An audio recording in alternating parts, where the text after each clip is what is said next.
எல்லாருக்கும் வணக்கம். உங்களை சந்திக்கிறதுல மிக்க மகிழ்ச்சி. நம்ம இதுக்கு முன்னாடி வீடியோவிலையும் அந்நிய பாஷைகள் பேசுவது எப்படின்னு நம்ம பார்த்தோம்.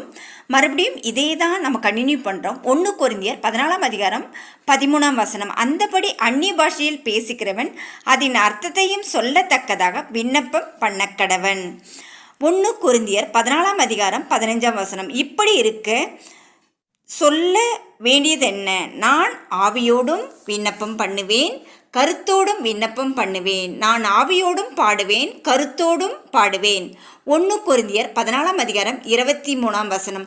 ஆகையால் சபைகள் எல்லாரும் ஏகமாய் கூடி வந்து எல்லாரும் அந்நிய பாஷையிலே பேசிக் கொண்டிருக்கும்போது கல்லாதவர்களாகிய அவிசுவாசிகளாவது உள்ளே பிரவேசித்தால் அவர்கள் உங்களை பைத்தியம் பிடித்தவர்களாக பார்ப்பார்கள் அல்லவா? நம்ம இப்போ ஹோரிகபா